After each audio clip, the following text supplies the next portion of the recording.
Bismillahirrahmanirrahim. Assalamu alaikum students. How are you all? I hope you all are fine. Students, on our workbook today we are going to do our test 3 on page number 85. Our test 3 starts from our act A, that is unseen comprehension. As all of you have already done a lot of unseen comprehensions, today we are going to do a comprehension of a poem. Here the question number 1 is read the poem aloud to your teacher. Wind on the Hill. So this is a poem about wind on the hill. Let's start. No one can tell me, nobody knows where the wind comes from, where the wind blows. Here in this poem, the poet wants to know that from where the wind comes. And he wants to find out the direction of the wind, that where it blows. And he says that no one can tell me and nobody knows that from where the wind comes and where it blows. It's flying from somewhere as fast as it can. I couldn't keep up with it, no, if I ran. So he's saying that the wind is flying in the sky as fast as it can. It is blowing throughout day and night. We don't know that from where it is coming and where it is blowing. And he says, if I want to run with the wind, I can't run with the wind. I can't compete it.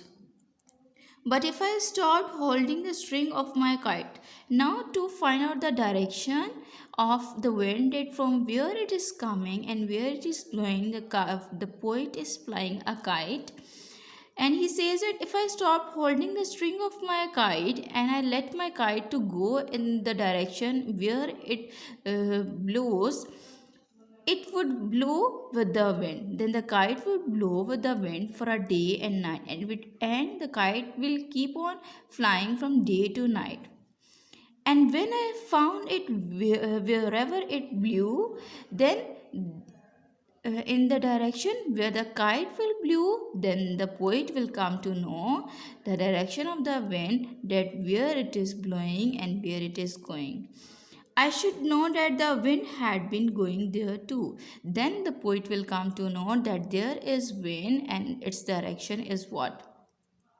So then I could tell them where the wind goes. Then he represents the people to whom the poet is talking. So then I could tell them where the wind goes. Then the poet will be able to tell that where the wind goes.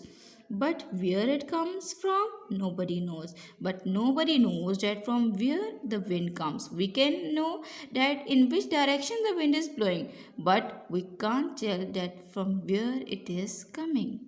This is a poem written by A. Mill. Now, students, let's read the questions about this poem.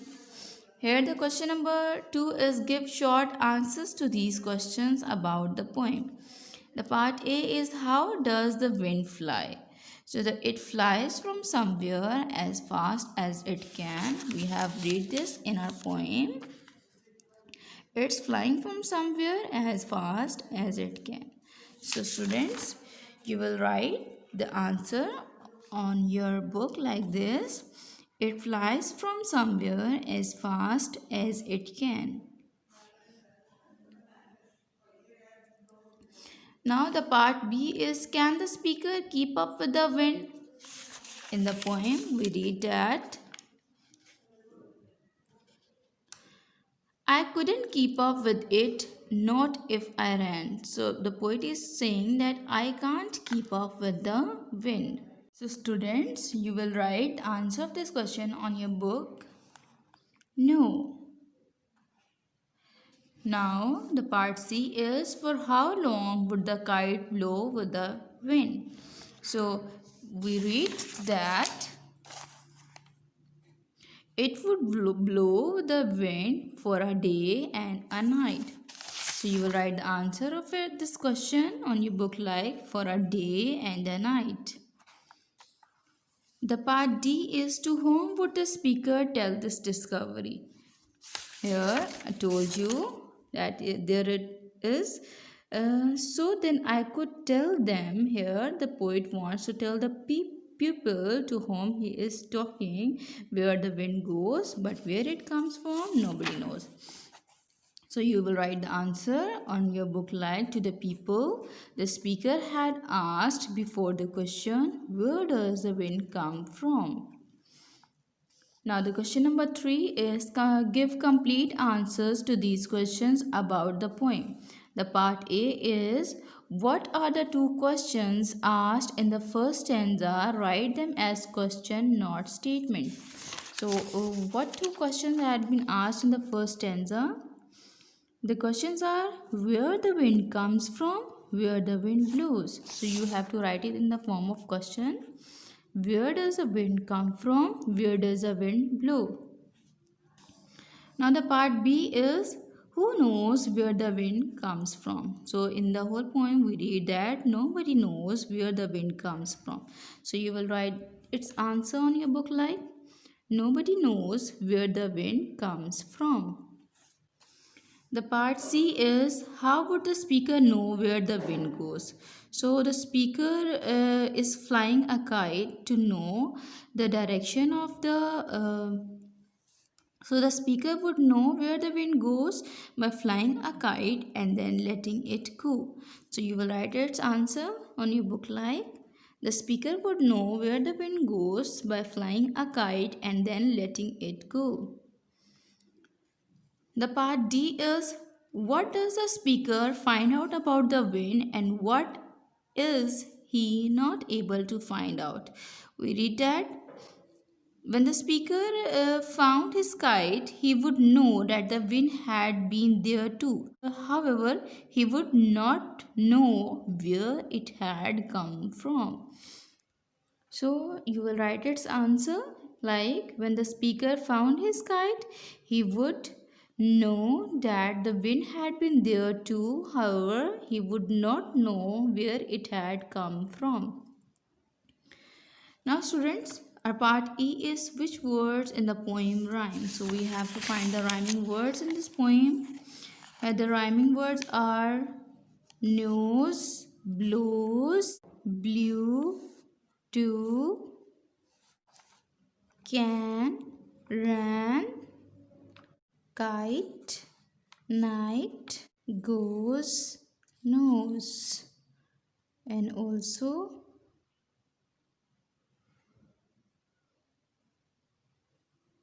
so in this way you can find out the rhyming words that make the same sound and they come at the end of the sentence. You will write the rhyming words on your book like nose, blows, can, ran, kite, night, blew, to, goes, nose. Now students, let's move towards Act B, that is textbook quiz. This is a textbook quiz. All of you have already done these comprehension question answers in your textbook. This is your test. Question 1 is give short answers to these questions. So you have to give short answers about these questions. The part A is who wears spectacles on his nose. So in the poem Nuruddin Uncle that we have read in the third term, we know that Nuruddin Uncle wears spectacles on his nose. So you will write its answer on your book like Nuruddin Uncle. Now the part B is which two animals argue all day in outside my window. In the poem outside my window, the two animals are magpie and squirrel that argue all day. So you will write it on your book like magpie and squirrel. The part C is where does Hadi make her bed? So Hadi make his bed in the hayloft. The part D is who gave the Nawab a fine horse? So we read this in the Nawab of Salimabad that the moneylender gave the Nawab a fine horse. So you will write its answer on your book like the moneylender. The part E is what was Razi's dog called? So the name of Razi's dog was Timmy. She will write its answer Timmy. Now students, let's move towards the question number 2 of Act B. That is give complete answers to these questions. The part A is what did the tiger ask the old man to do to him and why? So the tiger asked the old man to hit him with the axe to show him that wounds made by sharp things can heal, but harsh words always stay. So you will write its answer on your book like hit him with an axe to show him that wounds made by sharp things can heal, but harsh words always stay. The part B is what happened to Uncle Salim. So Uncle Salim went up in Sammy's flying machine, which later crashed, but Uncle Salim was not hurt. Now let's move towards the question number 3, that is answer the questions about these lines taken from a poem in your textbook. There is a line taken from a poem from textbook that is to peep at fog asleep may be and she never makes a sound. So first of all, we have to find out that from which point these lines have been taken. So these lines have been taken from the poem The White Window, and about which we are talking in this poem, to peep at fog. So which things peep at fog? We know that the moon peeps at fog, asleep may be. Now let's read the questions. There the question 1 is part A. From which poem are these lines taken? So these lines are taken from the poem The White Window. You will write its answer like these lines are from The White Window. The part B is who is she? So she is the moon. So you will write its answer the moon. The part C is where are the fog she is peeping at now and where has she been just before this? So asleep in the beds in the house next door is the fog, and the moon is peeping at the fog from the window. So you will write its answer like asleep in the beds in the house next door and at the window. Now let's move towards the XC, that is working with words. So here we have to work out with few of the words. Students, you have already done these questions in your textbook. The question number 1 is write meanings for the following words, then use them in sentences. So students, you have already done the meanings of these difficult words. You have to make the sentences by your own on your notebooks. The part A is gust. Gust means a sudden rush of wind. The part B is hurled. Hurled means thrown with great force. Part C is deserted. Deserted means empty.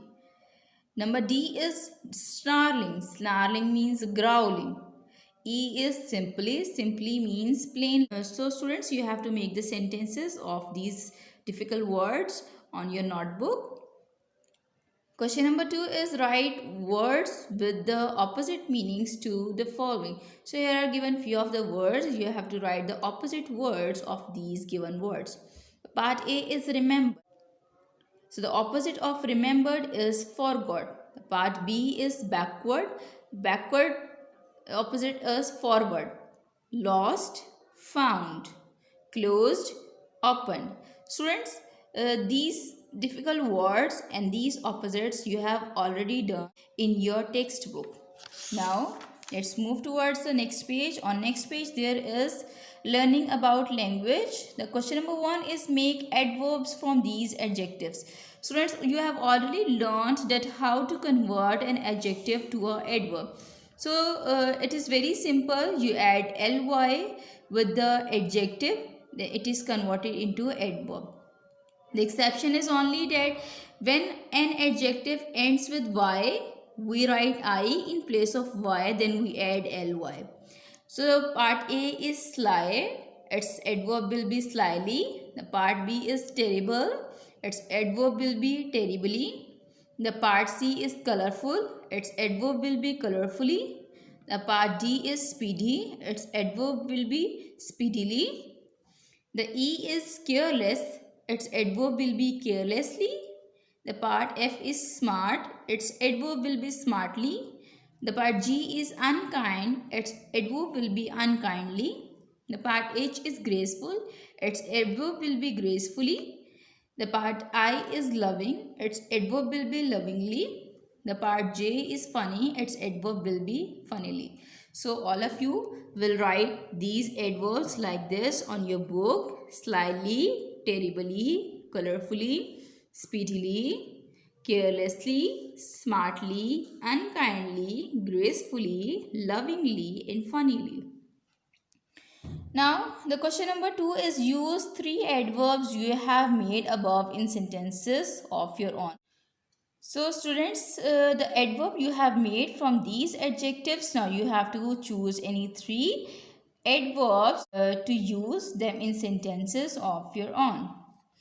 Now, question number 3 is complete this verb table. Students, you have already learnt about the forms of verb, that there are three forms of verb, first, second, and third. The example is throw, threw, thrown. The part A is walk, walked, walked. The B is speak, spoke, spoken. The C is sing, sang, sung. The D is hide, hid, hidden. The E is tear, tore, torn. The F is write, wrote, written. Now let's move towards the question number 4, that is use conjunctions once each in the blanks below. So here are given few of the conjunctions in the box. You have to use these conjunctions in these blanks to fill it. The part A is she was very tall but her brother was rather short. The part B is we stayed although we were told to go. The part C is I have been to Lahore but not to Multan. The D is they saw that he was on time. The E is I dropped the plate when I heard a scream. The part F is she was not allowed out because she had been naughty. Now the E composition is write a letter to your teacher thanking him or her for teaching you during the year. Say what you have enjoyed the most and the least in the class. End your letter by saying what you hope to do during the holidays. So students, it's upon you that how you will write a letter. You will write the letter according to the pattern, and you have to thank your teacher for teaching during the year, and you have to mention the things that you have enjoyed the most in the class and least in the class, and end your letter by saying what you hope to do during the holidays. So you have to do it by your own self. I hope so that today's lecture is clear to all of you. All of you have a very clear understanding of today's lecture. Allah Hafiz.